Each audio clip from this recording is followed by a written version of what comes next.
এখন মস্তিষ্ক দিয়ে কম্পিউটার নিয়ন্ত্রণ করতে পারবে মানুষ, তাও আবার শুধু তার চিন্তার মাধ্যমে। শুনতে অবিশ্বাস্য লাগলেও প্রযুক্তির জগতে এমনই বিপ্লব আনতে চলেছে ইলন মাস্কের প্রতিষ্ঠান নিউরালিঙ্ক। জানা গেছে এক নতুন দিগন্তের সূচনা করতে যাচ্ছে তাদের উদ্ভাবিত মাইক্রোচিপ মানুষের ব্রেনে স্থাপন করে, যা পক্ষাতগ্রস্ত রোগীদের জন্য হতে পারে এক যুগান্তকারী আবিষ্কার। কিন্তু এর সঙ্গে জড়িয়ে আছে নানান প্রশ্ন, নিরাপত্তা, নৈতিকতা ও ভবিষ্যতের সম্ভাবনা। তাহলে কতটা এগিয়ে এই প্রযুক্তি?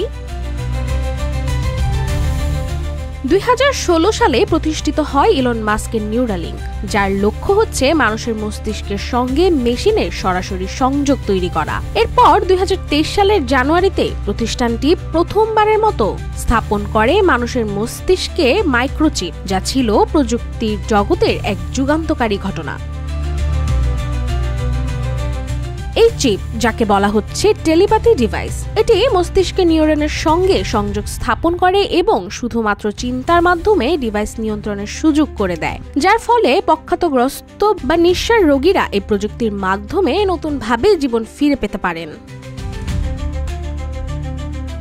এই বিষয়ে বিজ্ঞানীরা দাবি করছেন, ভবিষ্যতে এই প্রযুক্তির মাধ্যমে শুধু স্মার্টফোন নয়, বরং গাড়ি, রোবট, এমনকি ইন্টারনেটও নিয়ন্ত্রণ করা সম্ভব হতে পারে। প্রযুক্তির অগ্রগতি যেমন আশার আলো দেখাচ্ছে, তেমনি কিছু বিশেষজ্ঞ এই মাইক্রোচিপ নিয়ে রয়েছে বেশ উদ্বেগেও। অনেকে আশঙ্কা করছেন, যদি এই প্রযুক্তি হ্যাকিং বা ডাটা চুরির শিকার হয়, তাহলে মানুষের মস্তিষ্কের তথ্য কি আদৌ থাকবে নিরাপদ?